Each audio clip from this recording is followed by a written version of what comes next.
Buenas tardes, vamos a comenzar con nuestra siguiente clase, que es la clase 3 de Historia, y el tema que vamos a ver hoy es la independencia de México. Quiero decirles que vamos a revisar la independencia muy cortita, porque si en algún momento a ustedes les interesa estudiar la independencia de México, pues verán que es muy amplia, muy compleja, tiene muchos datos, hay muchos personajes que están involucrados en la independencia de nuestro país. Sin embargo, aquí solamente vamos a rescatar como los eventos más importantes y los cuales nos van guiando en esta historia de la independencia de México. Bueno, vamos a comenzar por aquí. Dice, este se desarrolló entre 1808 y 1821. No fue urbano, sino rural, pluriétnico y multisocial, y se desarrollaron las sociedades secretas. Eso podría ser como una síntesis de lo que fue la independencia de México. Seguramente ustedes se acuerdan que el día que celebramos la independencia, pues es el 16 de septiembre de 1810. Ese es el año que si en algún examen alguna vez nos preguntan, pues es el que tenemos que contestar. Sin embargo, quiero decirles que esto comienza desde 1808, cuando había estas sociedades secretas, porque había mucha gente que se reunía para platicar, pues que querían levantarse en armas porque ya no estaban a gustos con el gobierno español, y esto empieza desde 1808. Y va a concluir en 1821, ya lo veremos con qué evento. Entonces, si ven, es muy largo el proceso en el cual se desarrolla la independencia. Y a nosotros solamente nos enseñan que la independencia es el 16 de septiembre de 1810.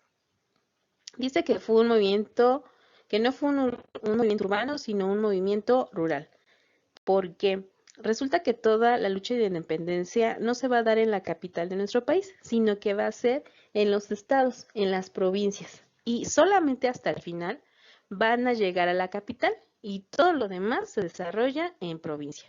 Pluriétnico, porque no solamente es los indígenas contra el gobierno, sino van a ver ahorita todos los grupos que se van a mezclar. Multisocial, igual no solamente es de una clase social, sino que son de todas. Esto va a comenzar, o la historia la vamos a comenzar en Valladolid. Se reúnen un grupo de criollos, entre ellos los capitanes Ignacio Allende, Juan Aldama, el cura Hidalgo, el corregidor y su esposa. Ellos planeaban levantarse en armas hasta diciembre, pero fueron descubiertos. Alguien les dijo que los iban a ir a apresar, y entonces ellos adelantan el movimiento de independencia para el 16 de septiembre de 1810. Aquí es donde la fecha empezamos a, pues aquí ya no concuerdan tanto las situaciones en nuestro país, por lo que les comentaba la primera clase, que en nuestro país tenemos una historia oficial, que es la dada por el gobierno, y tenemos otra historia, que es acerca de otros investigadores que van como armándola. Si se acuerdan, pues cada vez que es el Día de la Independencia, no lo festejamos uno, sino lo festejamos 2 días. Nos dan el 15 y el 16. Ahora ya menos, pero son el 15 y el 16 de septiembre, Día de la Independencia. Resulta que cuando estuvo en el poder Porfirio Díaz, él cumple, bueno, es su santo el 15 de septiembre. Entonces lo que hacía es que hacía una fiesta en Palacio Nacional el 15 de septiembre y lo ligaba con el 16. Entonces los 2 días no se trabajaba, era día de asueto nacional. Y como Porfirio Díaz duró muchos años en el gobierno, que ya lo veremos, pues así se queda la fiesta. Y hasta hoy en día, pues tenemos Día de la Independencia 15 y 16 de septiembre. Entonces ahí es un dato. Bueno, están estas personas reunidas porque estaban en contra del gobierno español. Aquí una palabra que nos debe llamar la atención es que dice criollos. Si recordamos las castas, criollos significa ser hijos españoles, pero que nacieron en el territorio mexicano.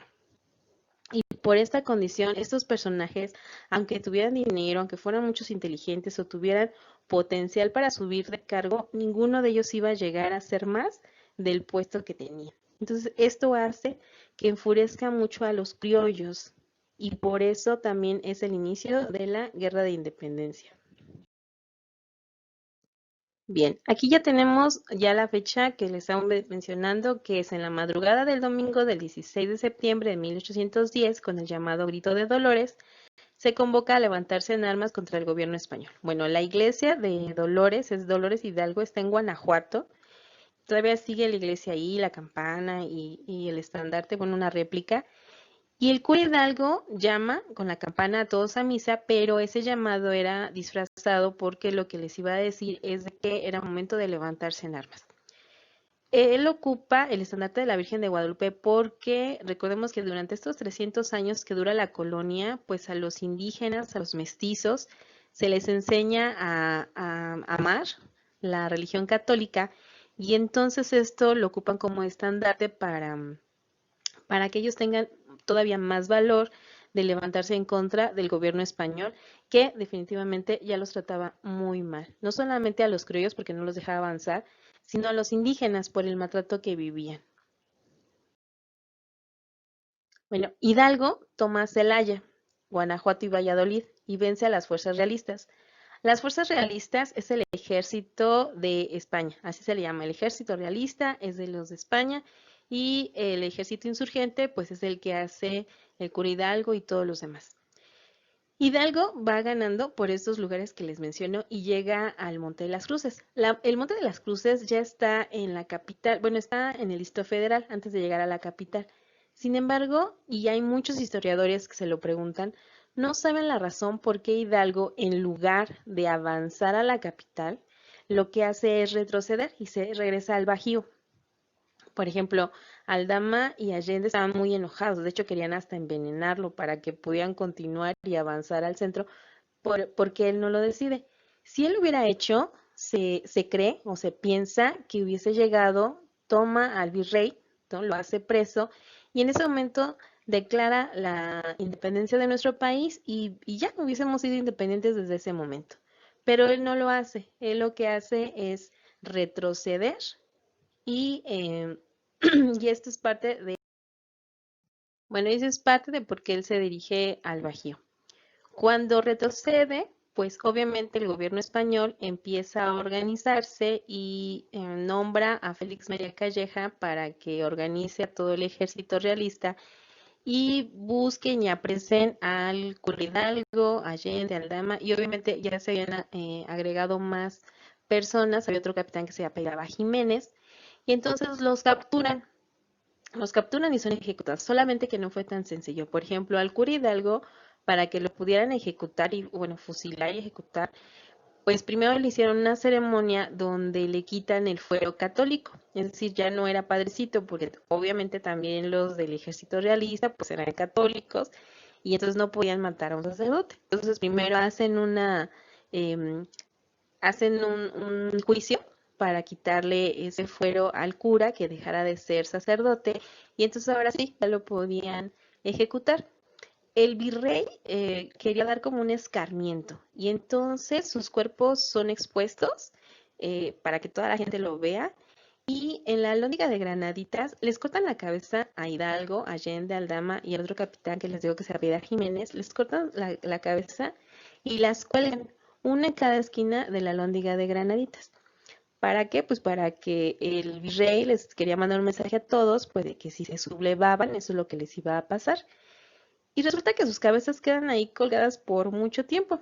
Estamos en 1810 y sus cabezas duran ahí hasta 1821. Después las entierran en el panteón donde están sus cuerpos en 1823 y después, muchos años después, en 1925, fueron exhumados los restos del cura Hidalgo y son llevadas al Monumento de la Independencia. Entonces ahora ahí están, pero sus cabezas duraron ahí mucho tiempo expuestos.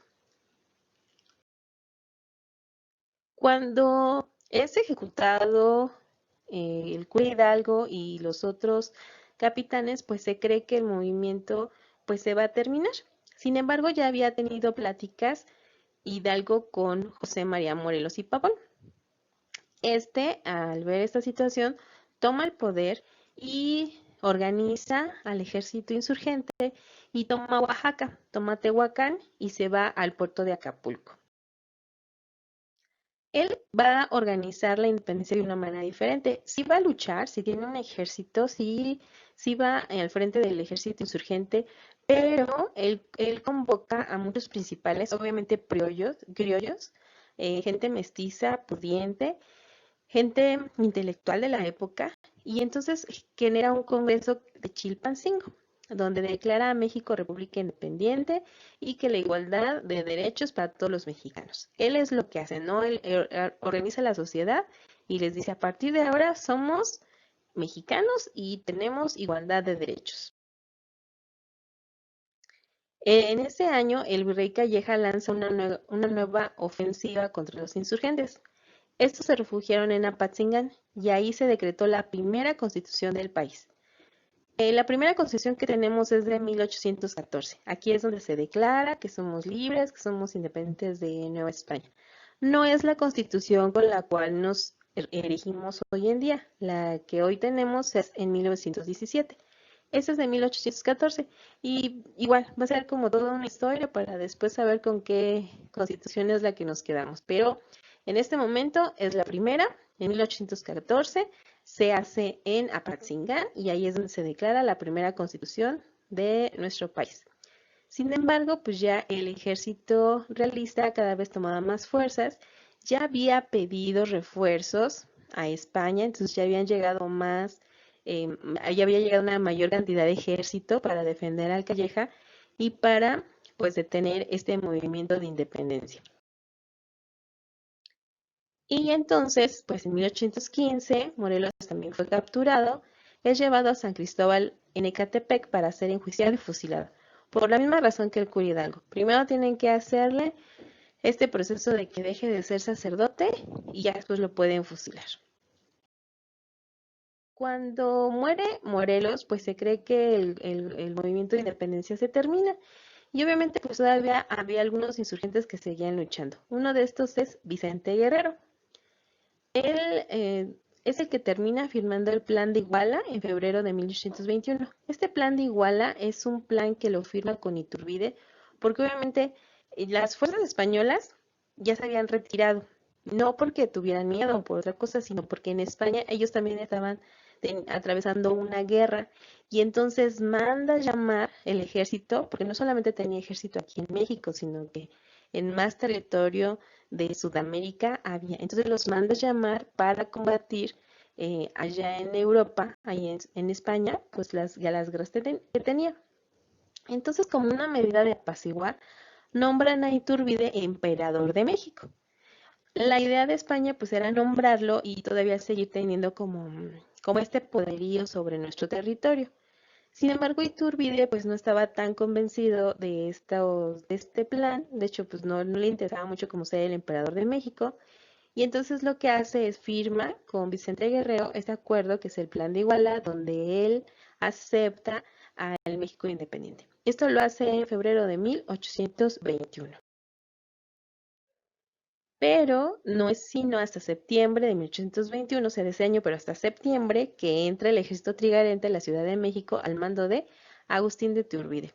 Algunas historias que he leído sobre el evento dicen que la gente de la capital pues ni sabía, ¿no? O sea, que iban a pasar, ellos sabían que iba a pasar el emperador y entonces aventaron papelitos y todos muy contentos, no sabiendo que los que estaban entrando pues era el nuevo ejército y que México ya estaba declarado como independiente. Si escucharon bien, les dije que el ejército trigarante entra en 1821 y resulta que hasta el 10 de octubre de 1824 se convoca a elecciones. Del 21 al 24, México no tenía quien lo gobernara. Obviamente había por ahí alguien que empezaba a tomar decisiones, pero no era nada organizado. Entonces se convocan estas elecciones generales.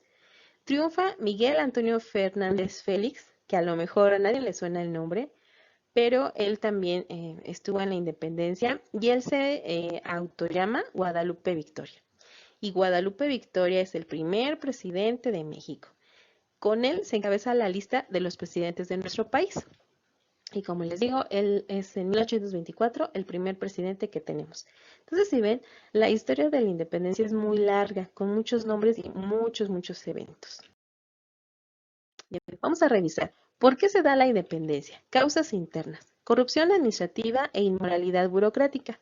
Hoy en día todavía las oficinas burocráticas es un relajo para ir a hacer un trámite administrativo, pues en esa época era aún peor, o sea, solamente había beneficios para la gente rica y no había ninguna garantía de respeto para la gente que no fuera española.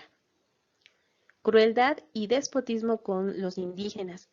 Hay algunas historias que narran que, por ejemplo, si pasaba una española, ¿no? Por ejemplo, y rompía, no sé, vasijas o algo que estuviera en el piso, no lo pagaba la española, lo pagaba algún indígena que por ahí fuera pasando y los castigaban. Hay unas prácticas muy salvajes, por ejemplo, a los indígenas les ponían hierro, ¿no? Como si fueran animales para marcarlos y así un buen de cosas.